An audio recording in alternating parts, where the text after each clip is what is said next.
그래서 벌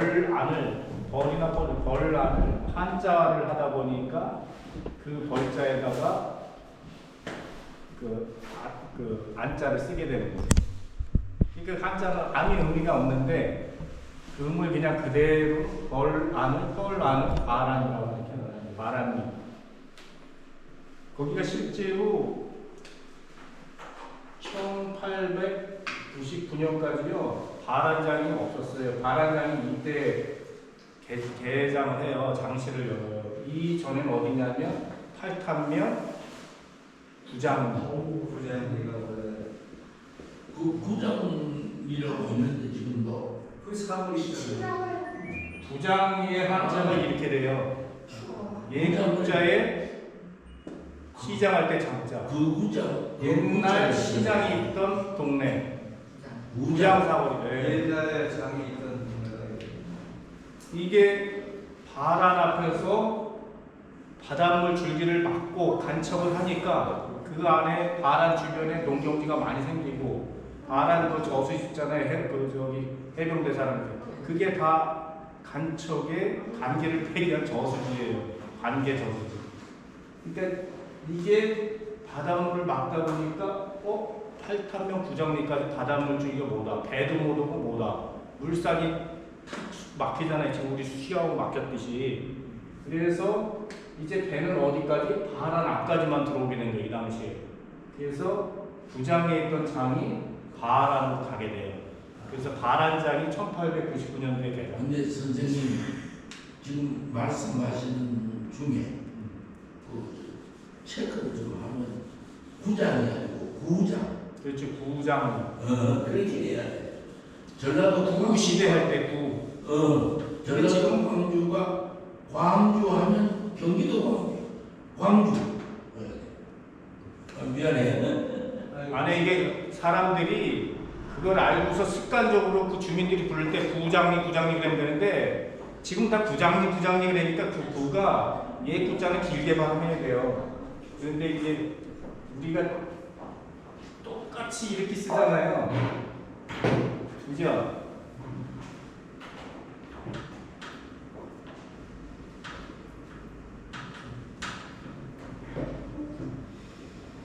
그 홀자가 물을 상징해요.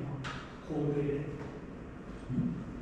물자가 아니죠. 홀자가 우리가 매홀 그러면 요 수원 남쪽 요 지역을 의미해요. 고구려 때 지명이. 근데 홀이 물을 의미하는 홀자예요.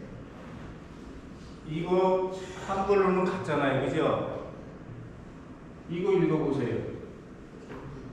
전기. 위인 전기 할 때 전기. 이거 읽어보세요. 220V. 전기. 그죠?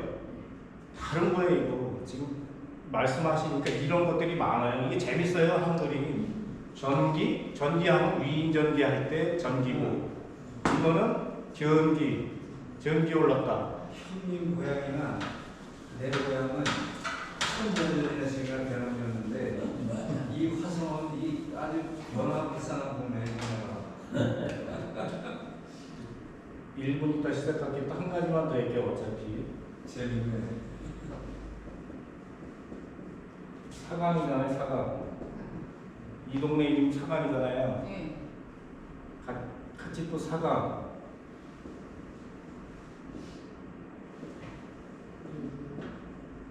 읽어보세요. 이거는 사강. 사자를 길게. 아니 이건 사강. 이거는 월드컵 우리가 몇 강까지 갔어요?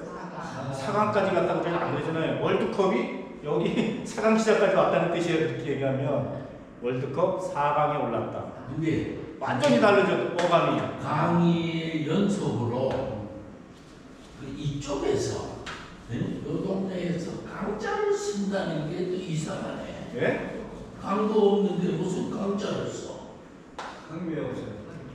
여기는 우리가 고어에서는 강이 갱, 객가, 강변 같이 사용을 했어요. 자, 이게 워밍업인데 여기는 저구동이라고 했어요. 저구동. 저구동은 원래 저구동은 우리말 이름은 저군말. 저쪽에는 춘우리말 이름이 세갱이. 이곳이 저쪽 매사강 쪽에서는 하천이 작은 산이지만 냇물이 흐르고 이쪽에서는 갯고랑이 이렇게 지금 문산강이에요. 문산강 보셨어요? 이렇게 해서 만나. 이런 거를 감주하천이라고 해요. 바닷물 조류하고 민물이 서로 만나는 거를 감주하천이라고 해요. 그러면 여기가 세갱이에요. 세는 사이를 줄임말이에요. 저 세에 있다고 그러잖아요. 세에 있는 갱, 마을. 제가 다시 이걸 연구해 보니까 이런 뜻인데 이 세갱이를 관원이 기록에 적으면서 한자하면서 사강이라고 이렇게 했을 것이다. 거의 이게 유력해 보여요 지금. 왜냐하면 옛날 지리를 보면 저쪽 분자만서부터 수로가 이렇게 바닷물이 들어가서 내사강 안까지 들어갔는데 거기 어느 순간에 거기 민물도 거꾸로 흐르잖아요. 조류에 따라서 밀물, 썰물을 왔다 갔다 한단 말이에요. 그럼 모래도 퇴적돼 있고 강처럼 보여. 그런데 이쪽 골짜기 사이로다가 깊이 흘러 들어가는 거예요. 이게 갯고랑일 수도 있고 그때 상류로 가면 하천, 조그만 하천이 되는 거예요. 이렇게. 지금 남양 가면 남양천도 북양리가 그렇게 돼 있는 거예요. 똑같은 집이. 이것을 어느 누가 이제 세갱이라 이게 아주 오래전 고대부터 불렀던 세갱이 원주민들의 말인데 관원이 지도나 공문서에 기록하기 위해서 이것을 이렇게 쓰기도 하고 이렇게 쓰기도 하고 이렇게 했을 것이다 이런 생각이 들어요. 제가 이 책에 있는 말하고 지금 다르게 제가 해석하는데 다시 생각해 보니까 진짜 오리지널 말은 이거였을 것이다 이런 생각이 드는 거예요. 제가 이 한자와에 우리가 틀에 박혀가지고 잘못 생각하는 게 많거든요. 원래는 이게 원조인데.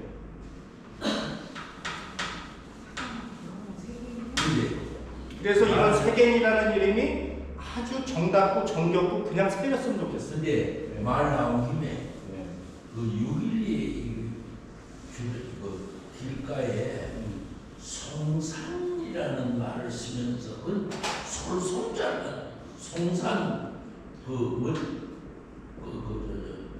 지리 풍수지리 연구원이라고 쓰면서 이렇게 써놨어요. 이렇게. 근데 저거 아마 지나가면서 봐도 원래 이건데 뭔가 이거를 잘못 썼거나 간판집에서 어디에서 이렇게 누를 때 컴퓨터 오동작을 해서 요거를 콕 누르는 것 같아요. 송사는 이거죠. 확인을 해봐야겠지만 거의 그럴 확률이 간판업자가 한자를 잘 몰라서 그렇게 하는 경우도 왕왕 나타나요. 돌아다니면서 보면 저거 잘못했네. 제가 그 홍성의 용봉산을 갔는데 그 동황쇠궁을 이렇게 적어놨어요. 이렇게 동황쇠궁자가 맞나요? 업자가 이렇게 새겨놓은 거예요. 한번 그 손자가 그 지역을 얘기하는 게 아니라 자기 호 뭐 이런 걸 거예요. 그래서 확인을 해봐야 되는데 만약에 그런 거면 이럴 가능성인데 그 직접 당사자를 만나봐요. 그러니까 그 용봉산 이게 용용자에다가 용봉산 이렇게 정상해가지고 300 몇십 미터 이렇게 해놨다고요. 이거 아무도 잘 모르더라고. 이거 한자를 잘못 적어놨잖아요. 동황쇠봉이 여기 아니잖아요. 여기 들어가야죠. 그죠? 그걸 뺐어요? 네, 뺐어요. 나중에 용봉산 올라가면 이거 PC 보세요. 제가 이걸 찍어냈더니 우리 동창 애들이 와 어떻게 대단하다. 이것도 아닌데. 오늘 아침에 네. 그 용봉산 EBS 아니 YTN에서 그 용봉산 탐사 설명이 나왔어서 386m 해발. 자, 시간이 많이 지나서 우리가 2회에 걸쳐서 했는데 오늘 하루에 했던 거를 다 할 수는 없고 좀 강조하고 싶은 거 포인트 위주로 해서 오늘 지명률의 또 지형 변화를 강의를 하도록 하겠습니다. 어제 만나서 정을 나눴는데 오늘 또 하루 만에 뵈서 정이 더 깊어지는 것 같은데 자, 같은 내용이지만 강조하고 싶은 거 키포인트 위주로 그렇게 시간 관계상 이게 시트가 한 100장에 가까워요. 그래서 넘어갈 거는 확 넘어가서 이렇게 할게요. 우리가 그 지명하고 땅 이름과 지리의 변화를 알면 우리가 뭘 알 수 있는가 하면 우리 고향의 역사를 알 수가 있어요. 다는 아니지만 고향의 역사를 알 수가 있고 또 무엇을 알 수 있을까요?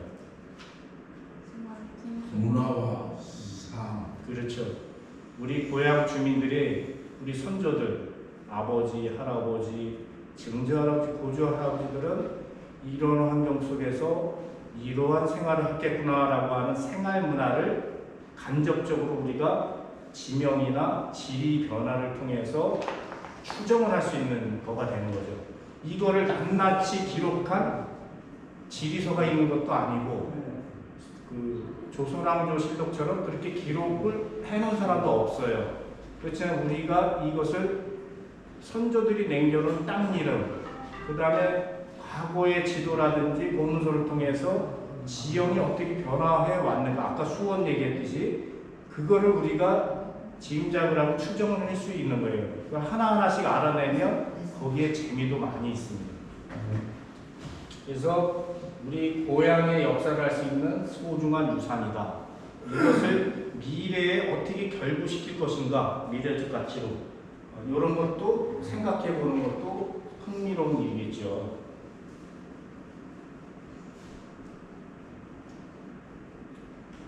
자, 했던 얘기인데 우리 이 남양 서화성은 원삼국시대의 원양국, 수원은 모수루, 물숫자가 돼가지고 삼국시대에는 당항성, 고구려 때 당성, 수원은 매홀군, 신라 때 당항성, 진흥왕이 한강유역을 하루까지 싹 점령하면서 당항성을 구축하게 되었습니다. 통일신라 때는 당항성이 경덕왕 때에 군현제도를 실시하면서 중국식 이름인 당흥군, 이때 수원은 수성군으로 바뀌게 됩니다. 매월군에서 수성군. 고려시대 때는 다시 당성군, 수원은 수주. 그 다음에 고려 말에 1290년에 우리가 많이 들어본 이름 구원 세력 홍다부의 내향이라는 덕을 봐서 지수주사 관리가 파견된 사또가 파견된 지수주사로 승격을 하게 돼요. 시가 광역시가 된 느낌 이런 거죠. 그 다음에 강령도구, 익주목 이렇게 거듭 승격을 해요. 그리고 이 남양이라는 이름이 1310년에 최초로 등장해요. 수원은 수원이라는 이름이 같이 또 처음으로 등장하고. 그런데 이 남양이라는 이름이 왜 갑자기 어디서 나왔을까? 익주는 어디서 나왔을까? 익주는 척한 땅의 이름이잖아요. 남양도 제갈공명이 은거했던 융중, 삼고초려의 계책이 나왔던 그 남양군이에요.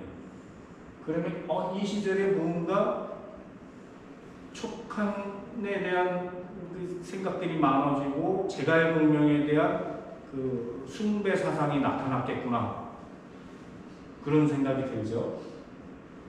제갈공명은 조금 얘기한 거고 시는 본래 배우고 남양에서 직접 농사 지은 거, 이거 출사표에 나오는 내용, 남양에서 있었는데 유독 이 남양에 제갈공명하고 관계되어 있는 이름이 등장을 자주 해요. 고려와 이후다가 와룡산이라든지 와룡구라든지 또 용백사도 제갈공명을 제사 지내는 사당 이름이 용백사예요.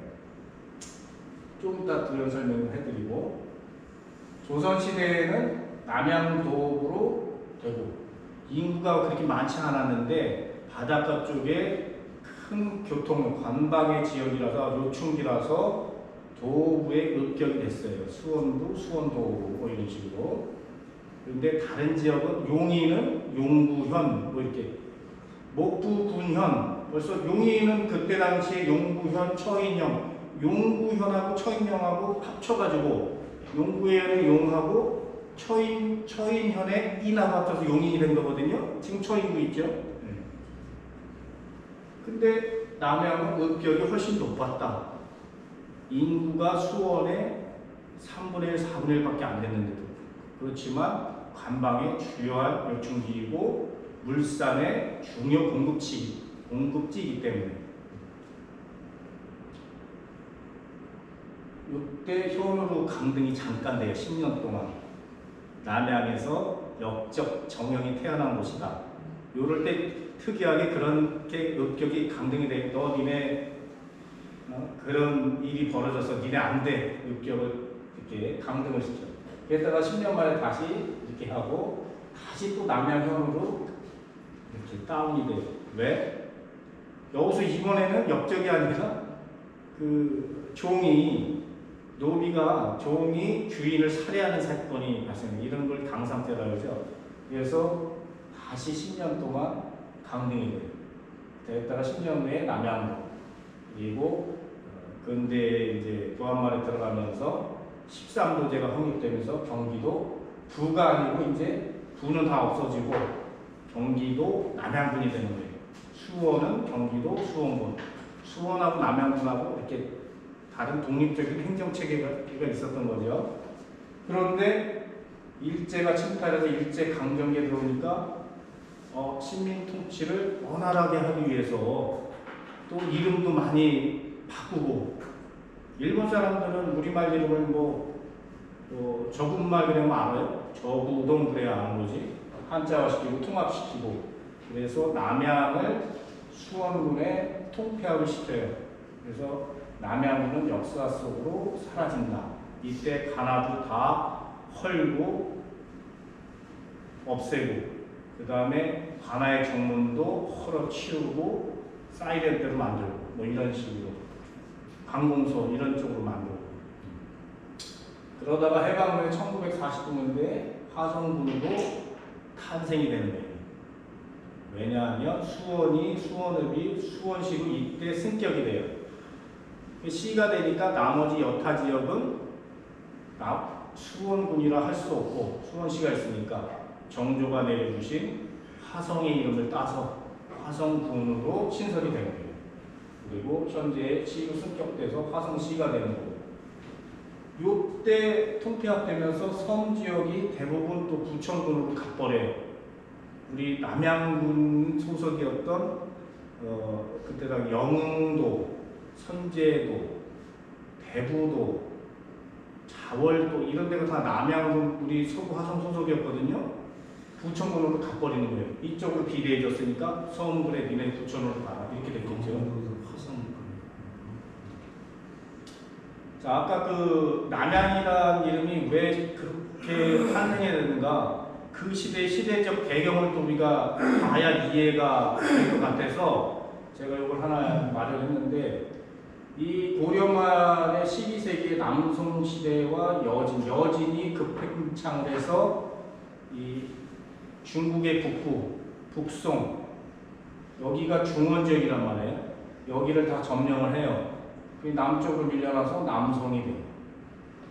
그런데 이때 제갈공명이 대두가 되는 거예요. 왜냐하면 이 시대적 상황이 총나라 시대와 위나라 시대, 위촉오 시대의 그 상황하고 비슷한 거예요.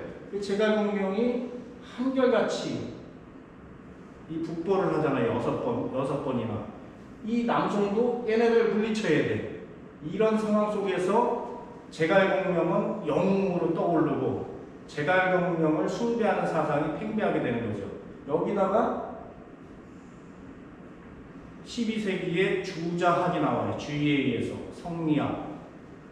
그 주의가 통감 강목에 제갈공명을 유일한 의인이다라고 칭송을 해요.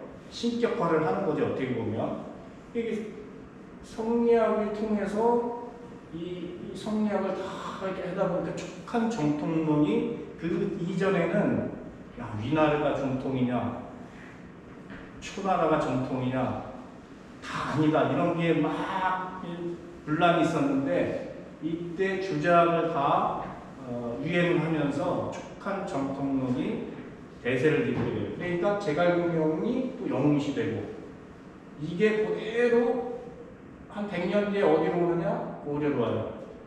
13세기에 안희항에 의해서 주자학이 전래되고 주자학을 최초로 연구한 사람이 안희항이잖아요. 이 주자학이 이제 나중에 우리 성리학이라고 그러잖아요. 이 성리학은 고려 말부터 조선시대 내내 북시화돼서 성리학의 나라가 되잖아요. 그러면 어떻게 있어요? 여기 같이 따라서 그 문화가 여기에 또 삼국지연이 나반 중에 삼국지연이까지 넘어와서 우리 고려 말 조선시대의 제갈공명은 중국뿐이 아니라 우리도 같이 편승해서 중국의 영향을 받아서 제갈공명을 신격화하는 그래서 사당도 많이 짓고 와룡사라는 사당도 짓고 와룡암이라는 것도 생기고 이러한 우리의 문화가 있다. 기독교도 한 120~130년에 들어와서 지금 예수님을 그 전에 어떻게 알았어요? 똑같은 거지. 이때 조선 말에 다 단절되는 거죠. 기독교, 천주교 문화로 서합이 들어오면서 바뀝니다. 이때도 그랬던 거죠. 그런 흐름이란 말이에요. 그래서 제갈공명은 이 지역에도 중요한 의미를 갖는다. 이렇게 신격화된 사람이 은고했던 남양이라는 이름을 가져온 것도 대단한 어떤 영광으로 생각했겠죠. 그리고 남양이라는 이름은 당성시대에 당성군 지익주사 뭐 이렇게 쭉 하다가 남양으로 바뀌었는데 여기에서 바뀐 거예요. 그러니까 그 주변의 이름도 그 화량진성이 있는 와룡산. 와룡이 누구예요? 또 제갈공명이잖아요. 그 이름을 같이 따서 역시 그 제갈공명을 숭배하는 사상이 얼마나 많이 팽배했는지 우리가 이름을 통해서도 알 수 있다. 요거를 제가 지금 다 설명한 거죠.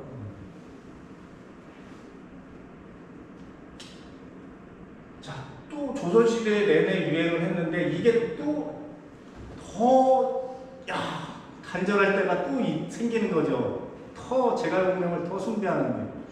후금시대, 후금이 어디예요?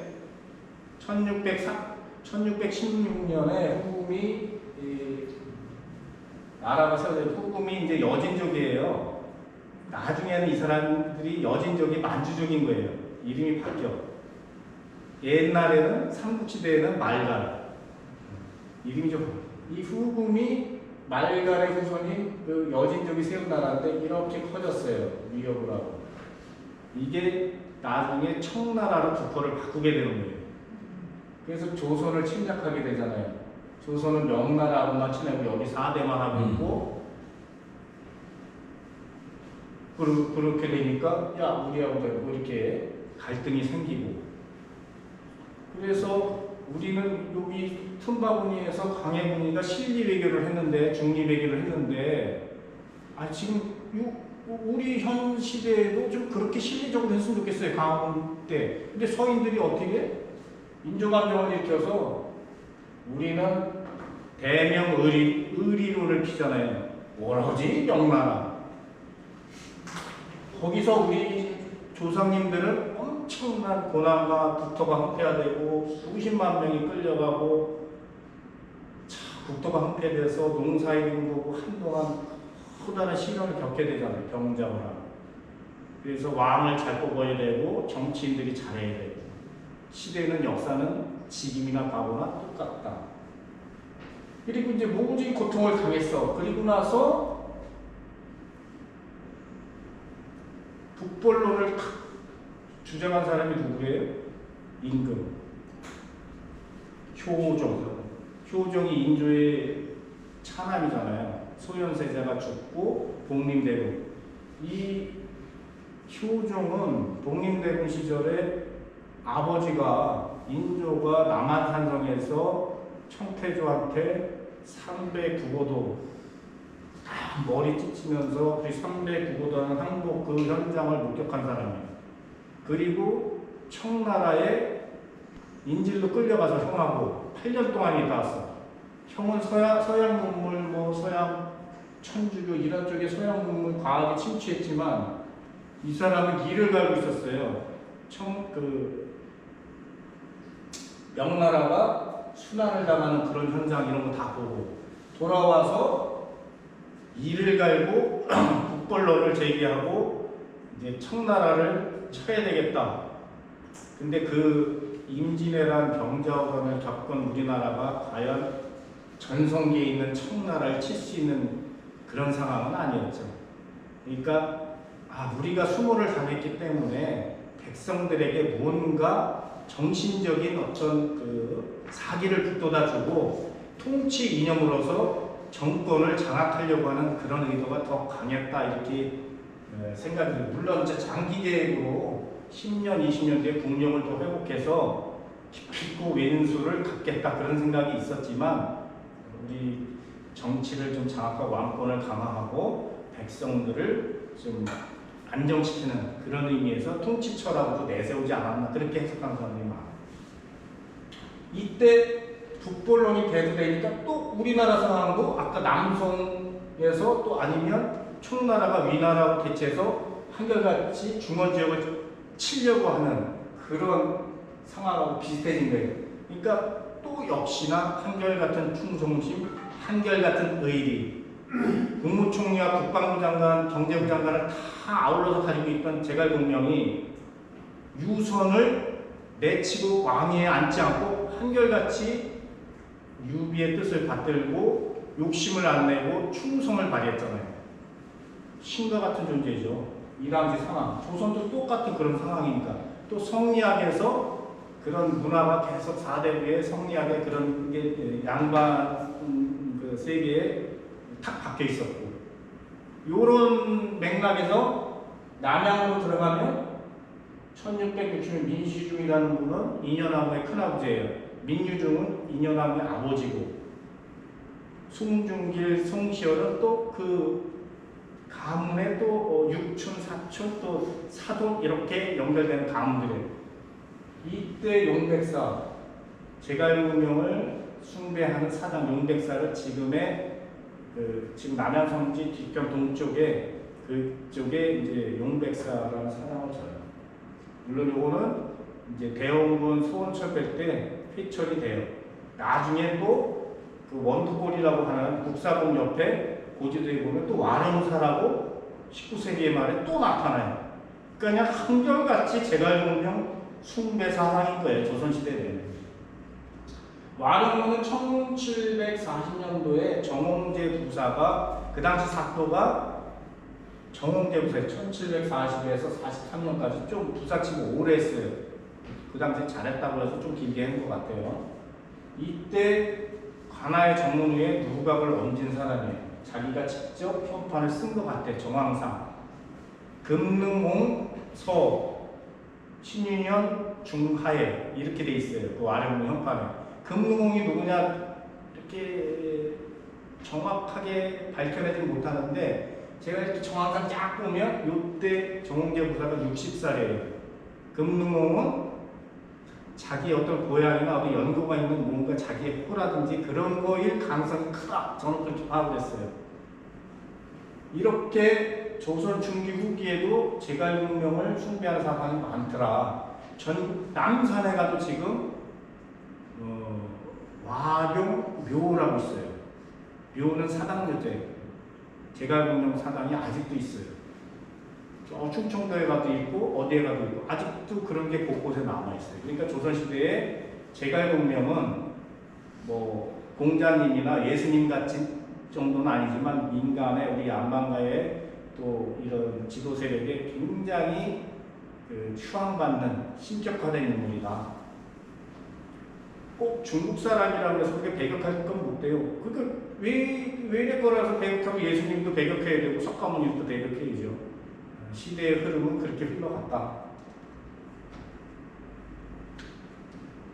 이게 이제 가장 오래된 최고의 지도인데 남양주를 나타내 간단해요. 남양 여기 당성이라고 했어요.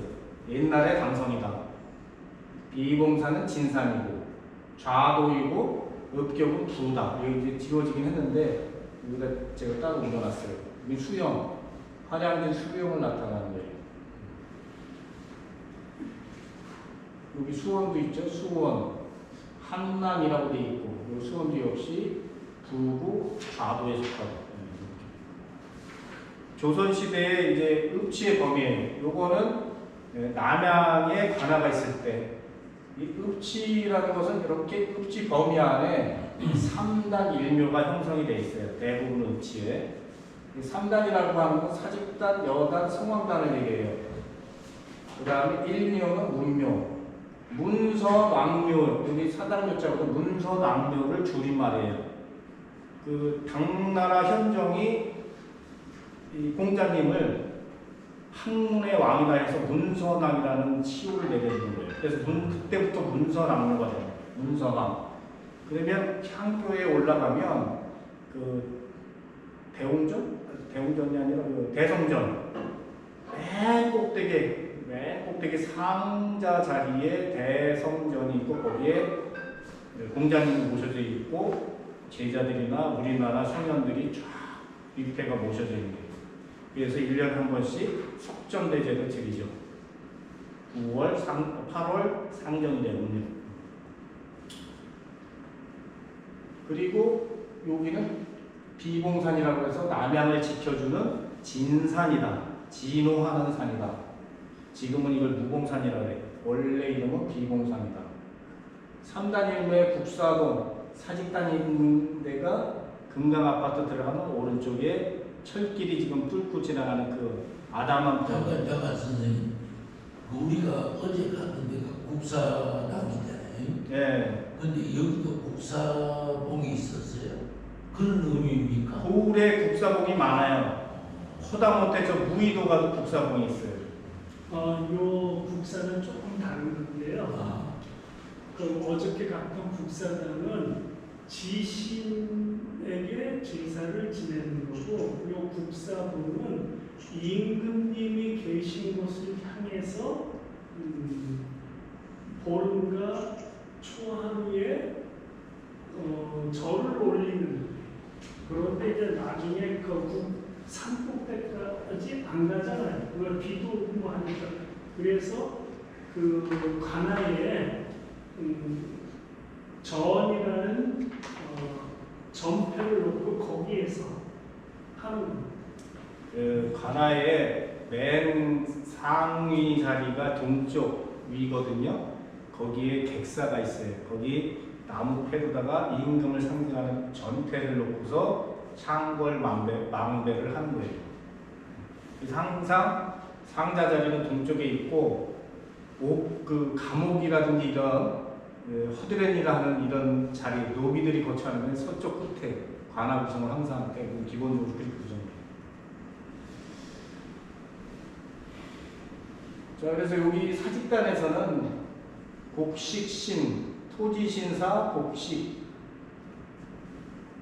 옛날에는 이게 농사 지면 이제 토지하고 곡식 이게 다잖아요. 그런 제사를 지내는 거. 여당은 백성을 위로하고 위로하는, 억울한 사람, 죽은 사람한테 위로를 하라는. 그러면 이제 선정을 베푼다는 의미가 있는 거잖아요. 이런 걸 행해줌으로 인해서. 그 다음에 성황당이 있는데 여기는 지금 서희 3차 아파트 바로 아래쪽 옆에, 서희 3차 아파트 옆에는 성황당이 있던 옆이라서 원래 그 마을 이름이 당곁인데 그 자리에 서희 3차 아파트가 딱 들어서 있어요. 서희 3차 당견 마을 이렇게 줬으면 저는 100점 드릴 뻔했는데 이제 마을 이름은 사라졌죠. 자, 여기 17세기 우리 남양구 지도인데 여기가 서미천 이렇게 남양천은 없는 거예요. 그 다음에 이 지형이 리아스식 해안이잖아요. 복잡하고. 그 다음에 섬이 무진장 많아요. 이러한 지리적 특징을 갖고 있었던 게 우리 남양구다. 이런 데를 다 간척을 해서 뭉굿해진 거 아니에요, 그죠? 농경지가 돼요. 자, 비슷한 특징을 다 갖고 있잖아요, 다 가져가고. 이것도 18세기. 근데 여기서는 우리 충청 전라도로부터는 조은선 백길의 중요한 길목에 있다. 백길 빨간 줄로 이렇게 돼 있죠. 이거 마산수로예요. 이 충청도 삼남지방 전라도 이쪽에서 이렇게 올라와서 강화도 있고 한강 하구를 통해서 한양 마포나루로 싹 연결이 되는 거죠. 이 사람들이 가면서 여기서 쉬었다 갈 수도 있겠죠. 왜 쉬어요? 힘도 들지만 물때가 안 맞으면 여기 지하리에 여기 딱섬 배를 대는 섬을 딱섬, 탁섬 이렇게 남아 있어요. 그런 섬들이 진영유래가 그래서 나오는 거예요. 쉬었다가 이렇게 지하리 앞동네 화량진 그 포구 마을 그 지하리 동네 이런 데 들어가서 쉬었다 가고 물자도 좀 공급받고 물도 좀 받아가고 또 요상한 산에는 바람도 좀 피고 또 이양선이 지나가면 그런 사람 노략질도 좀 하고 그래서 우리 지하리 친구 중에 수아레스 같이 생긴 친구가 있어요. 그래서 장난식으로 이 조상은 이양선에서 내려온 서양 사람이죠. 그럴 가능성이 충분히 있는 거예요. 그죠? 자리가. 그래서 밀물이 딱 물이 들어오면 그 물길 따라서 탁 물 들어올 때 노를 전화해서 쫙 가면 한나절 만에 안양으로 딱 들어가는 코스가 됩니다. 비슷한 이렇게 지금 이 오히려 100년 뒤에 그려진 지도는 이렇게 또 단순하게 그려놨어요. 네. 오히려 더 정교해져야 되는데 100년 전의 지도가 더 정교해. 불가사의예요.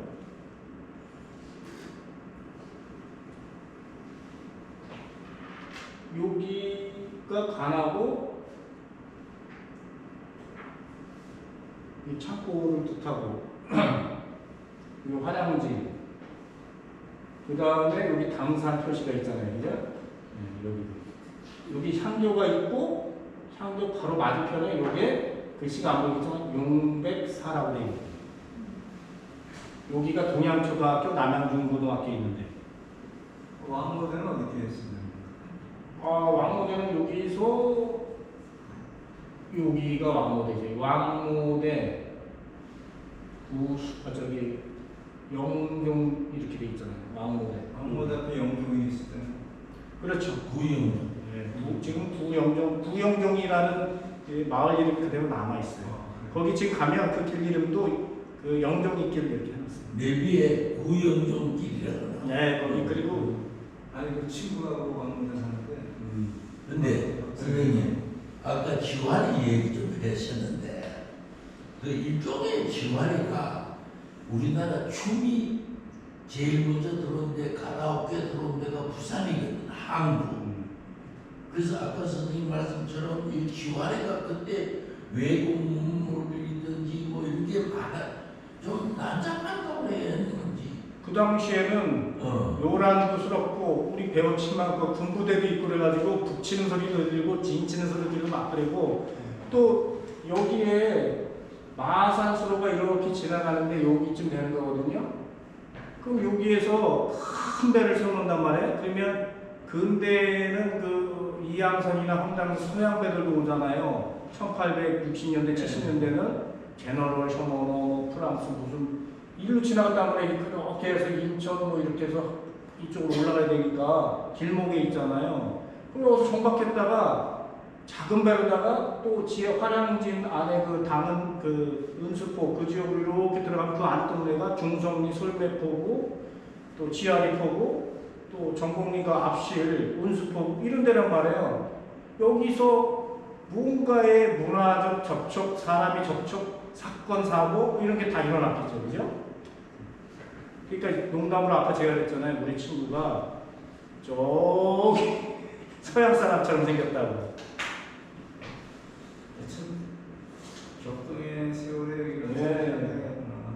그런 걸 이렇게 보면 우리가 머릿속에서 이렇게 그리면 옛날에 아까 처음에 제가 그랬잖아요. 우리 고향 주민들이 옛날에 우리 보조할아버지, 증조할아버지 이렇게 살았겠구나. 이 마을에서는 이런 일이 일어났겠구나. 상상이 드라마가 되는 거예요. 픽션이 그려지는 거예요. 사실은 아니지만 그 생활상이 딱 떠오르는 거죠. 우리 고향 주민들의 100년 전, 200년 전의 주민들의 생활상이 떠오르는 거예요. 이런 걸 하다 보면. 거기 있는 분들이 훨씬 더 개방을 빨리 했겠네요. 그런데 이제 자꾸 세월이 시절이 바뀌고 군영도 옮겨가고 뭐도 옮겨가고 우리가 지리라는 거는 마을이라는 건 성장되고 뭐 이 강정이라든지 또 저기 목계마루가 있는데 이런 데가 그렇게 소망을 이루던 데가 지금은 다 인구 소멸에 가까운 그런 황당한 시골이 됐잖아요. 철길이 생기고 육로가 생기고 물류가 딱 끊기니까 목계마루가 그 조천서부터 강원도 쪽으로 가는 철도가 생기고 물류가 그걸 다 통하고 이러다 보니까 1920년도에 그게 철도가 나주니까 목계나루는 옛날 백사공의 추억으로만 얘기로만 많이 남게 되는 거죠. 그 남한강 물줄기로 해서 쭉 올라와서 송파구에서 미사리 쪽으로 해서 마포나루까지 왔다 갔다 하는 소금도 나르고 곡식도 나르고 쌀도 나르고 특산물도 나르고. 어제 원주를 지나갔지만 강원 부사가 딱 보면 눈막에 도착해서 배 타고 호수강 타고 지금 그런 게 이러던 19세기까지 그러던 것을 일제가 침탈해서 이렇게 다 통폐합을 시키는 거예요. 면을 송산면의 그 세번면 송산면 수산면을 송산면으로 서신도 서여제 실리면 2개가 있었는데 한자 따가지고 서신 이렇게 되는 거고 마도도 쌍수리가 있고 마도면이 있었는데 우수한 마도면으로 통합시키고 남양도 화척지면이라고 돼 있고 둔지구면이 있고 음덕리면인데 이걸 음덕면이라고 해서 빨갛게 새로운 면 음덕리면으로 하나고 이렇게 노랗게 그냥 다 통합을 했잖아요. 여기는 녹색으로 이렇게 여기도 노랗게 서신 파랗게 송산 하나의 면으로 2개 내지 3개의 면을 통합을 하게 되는 거예요. 이게 일제가 이렇게 만들었어요. 독리도 그렇게 된 거예요. 자, 1915년도에 일제가 만든 지도인데 여기에 이제 영영 남양군은 사라졌고 이렇게 통짜로 여기 경계선이잖아요. 통짜로 수원군이다. 수원군. 남양군은 사라졌잖아요. 그죠? 자, 옛날에 우리 남양군 지역이었던 이쪽 대부도 영흥도는 부천군. 잘려서 나갔잖아요. 이렇게. 그죠? 남양군은 역사 속으로 사라졌다. 요거는 1980년대 후반 지도인데, 이건 이제 근대 우리가 이제 제가 한 뭐 20대 때쯤 될 때 이제 송산면, 마도면, 서신면, 남양면 요 때는요 읍이 이읍이고 그 다음에 면이 14개예요. 화성군이고 여기는 옹진군이고 부천군이었는데 옹진군이 탄생하는 거고 자 여기도 남양은 남양면이고 오산도 오산읍이고 바로 몇 년 후에 오산이 오산읍에서 89년대 오산시로 승격돼서 이렇게 남양으로 군청이 이동되고 1년 있다가 2001년도에 화성시로 승격이 돼요. 이 과정에서 주민 지방자치 시대 이런 일들이 일어나는 이 과정에서 남양으로 오는 아주 우여곡절이 있었는데 그거 하면 길어지니까 우여곡절 끝에 남양으로 오게 되고 또 시로 승격되고 남양은 남양동이 됐다가 세금 너무 많이네. 그래서 2014년도에 다시 읍으로 강등이 됐는데 강등이라고 안 하고 쪽팔리니까 전환 남양읍으로 전환. 그래서 농어촌 혜택을 보는 거예요. 이때 우정면이잖아요. 태안읍은 85년도에 읍으로 승격되는 거예요. 그래서 이건 85년도 살짝 지난 지도예요. 지금은 그냥 이렇게 변한 거예요. 그냥 눈으로만 보세요. 어지러워요. 여기 C하고 화성호. 이런 것들이 들어서게 돼서 이렇게 아주 어지럽고 복잡한 복합 도시가 됐다. 네, 전체적으로 특징들을 정리한 건데 읍격이 아까 다 설명하고 드리고 복잡한 해양물 갯벌이 많아서 풍부한 해산물이 있었고 우리 이제 수업 시간에 배웠잖아요.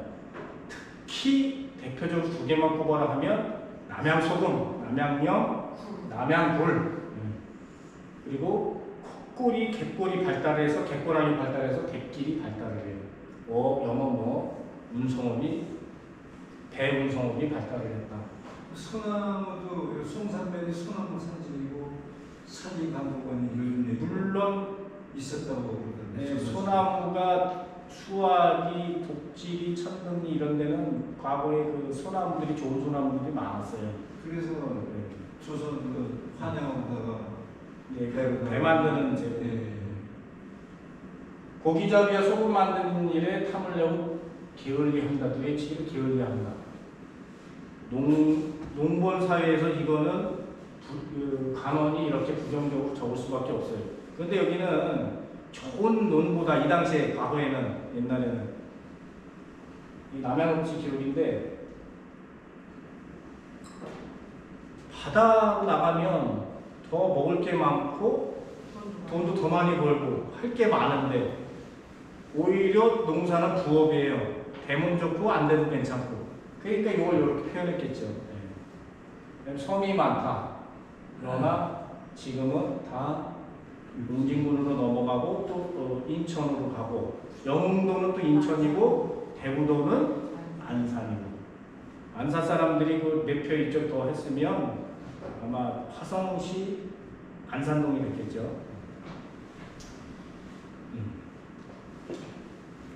자, 여기 우리 동네가 66년도인데 이때 전기도 없었고 마을들도 그냥 좁은 도로였고 걸어다니는 그런 초가집이고 그러던 시절이에요.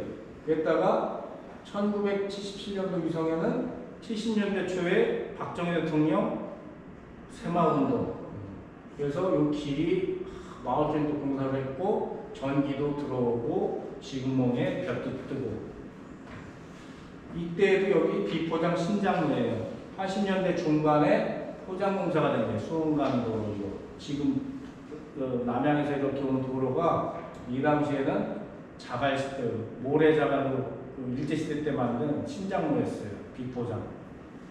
저는 여기에 사는데 이렇게 5분 동안 걸어와서 여기서 먼지 풀 버스가 탁 쓰면 먼지 푹 한번 피했다가 차를 타고 그랬죠. 지금은 송산마도 IC가 들어섰고 이런 것들은 이제 포도밭.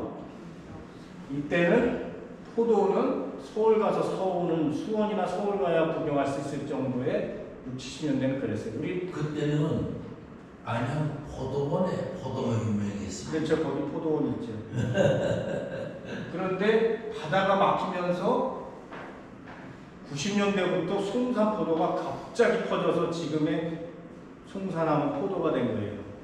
송산포도의 역사는 30년밖에 안 돼요. 근데 선생님 그 송산포도가 맛있는 비결 아세요? 물론 그 포도 농사 짓는 우리 선후배들이 TV 인터뷰하면 여기 바닷가 쪽이라 해풍에 또 그 미네랄 성분이 많아서 맛있다. 그렇게 표현을 하지만 농사꾼의 땀과 노력이겠죠. 아니요. 이게 쉬는 시간이라 제가 얘기를 하면 제가 닭을 서실에서 한 500마리 키웠는데 농협에서 그 굴껍질을 우리가 남아 재고가 있는데 닭을 좀 팔아라. 이 닭을 주라. 그래서 왜 샀냐 했더니 송산마도 마산이 이쪽에 원래 캠벨은 좀 쓰거든요. 캠벨이 이게 단 이유가 원래 그 상류 이쪽에 캠벨이 유명하거든. 묘동 묘석 그 유명한데 이쪽에 더 유명해. 그 지질 탐구를 해봤더니 밑에 그 마산포에 폐촌이 많아. 폐촌. 조개 쪽이 깔려있어. 그래서 서신 사람들이 그게 연구 결과에 나왔대. 그게 서신 농협에서 그러면 서신 바닷들 포도도 굴껍질 갖다는 뿌리냐. 이래가 농협에서 일괄 매입을 했다. 굴껍질을. 그 얘기 처음 듣죠? 아니 그 들었어요. 마산포가 어. 우리가 이게 송산면에 포도밭이 다 퍼지기 전에 80년대 이전에도 마산포 지역 가면 거기에 고포교회 주변에 포도밭이 많았어요. 거기는 원래부터 그 바닷가고 그 조개 그 밭에 옛날 바다짜리라서 그 조개가 많아요. 땅 속에 그런 게 많았고 그 마산포 포도가 또 그렇게 달았어요. 그 비결은 그 사람 지금도 자기네들 독자적으로 하려고 그래요.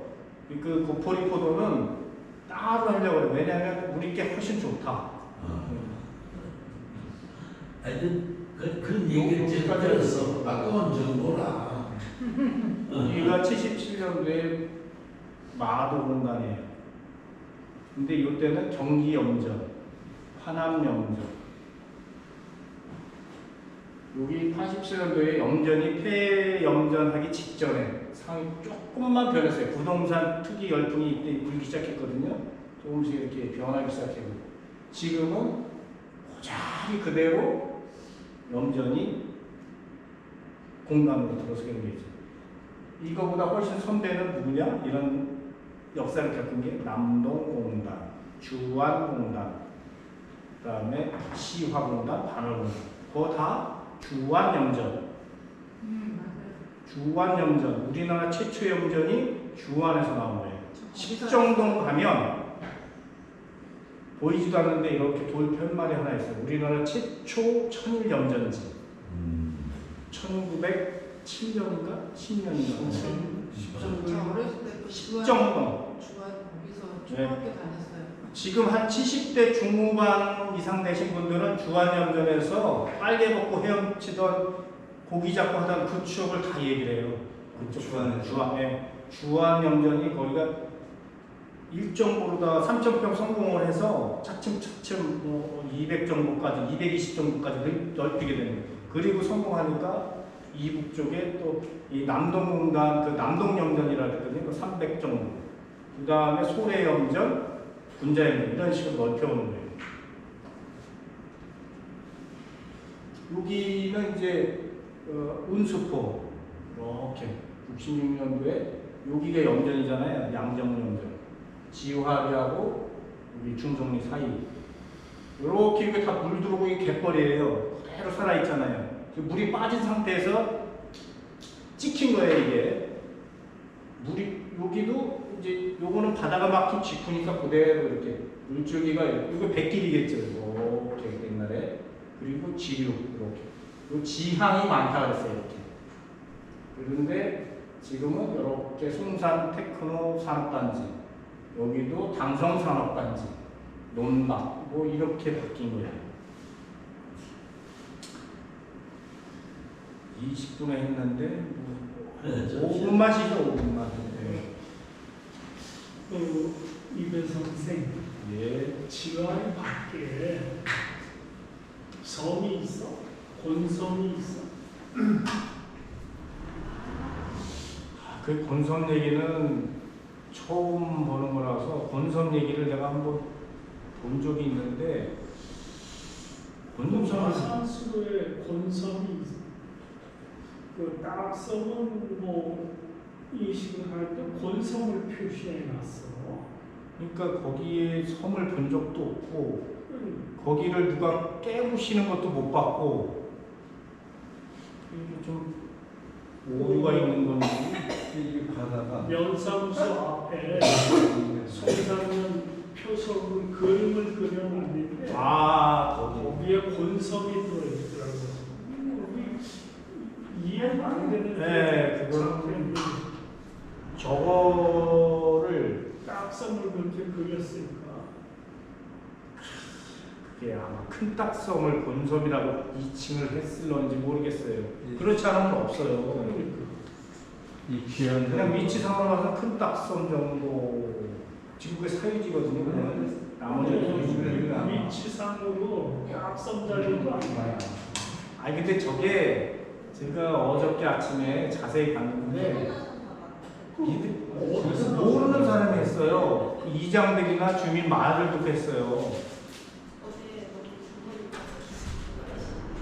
좀 하려면 제대로 저렇게 돈 들여서 하려면 제대로 정확하게 해야 되는데 오류가 뭐냐면요. 사강도 저기 쌍정리도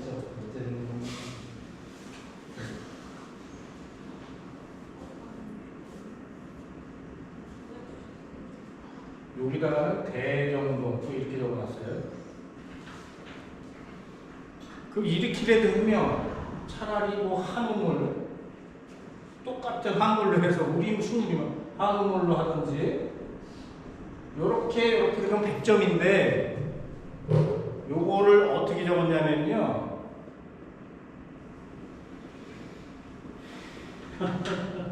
참 웃기지도 않아요.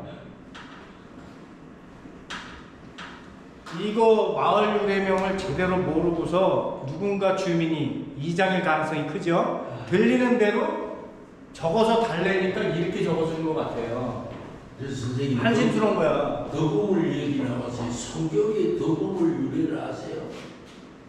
거의 비슷할 거예요. 성경이 덕이요? 덕음을 그리고 서신 묘안에는 비유물도 있고 비유물은 그 비석이 있었어요. 아 비석 네, 거기 제가 써놓은 거. 비유물이 거기 옛날에 네.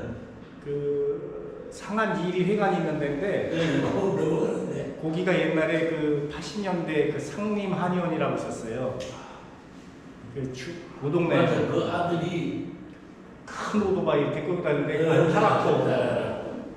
우리가 거기 한의원 잘못다고 하면 우리가 거기 간다 그러면 한의원 간다 그러지 않고 상림안 간다 그런 게 거기란 거예요. 그래서 덕음물 그러면 보통은 대부분 이게 이 덕자하고 한글하고 합쳐지는데 이게 큰 덕자예요. 물론 덕이 큰 덕. 그래서 이자가 들어가면 큰 눈물의 의미가 있어요. 옛날에 그 성교리 사람들이 그 덕음을 음을 누르고 살았대. 그리고 어제 선생님 우리 어제 그 허균의 아버지가 그 해설사 얘기가 아버지가 양명학을 했다고 그랬어. 그죠? 근데 이제 조선시대 아까 선생님 말씀 중에서 주작 우리 중국에서 이제 양명학 주작을 받아들였잖아요 우리가. 근데 이제 주작은 성리학이 되고 양명학은 힘을 못 썼잖아요. 근데 그 양명학이라는 게 그 해설사 얘기는 뭐 신선되고 도교 영향받았다고 얘기했는데 그걸 선생님은 어떻게 보세요? 그러니까 중국은 아직도 도교 사상을 신봉을 하고 있고 그 학파가 있어요. 근데 우리나라는 그런 양명학도 들어와서 이렇게 조선 초기에 전개가 됐는데 그 주자 학파에 의해서 성리학으로 이렇게 같이 가는. 그러니까 이기론과 이기론하고 또 그 상대되는 놈이 그래서 그 조선 중기에도 그 그리고 또 이황 선생을 관련해서 영남과 기호학과 이렇게 갈라지는 거예요. 그러나 뿌리는 같은 거거든요. 그러면서 우리나라에서는 도교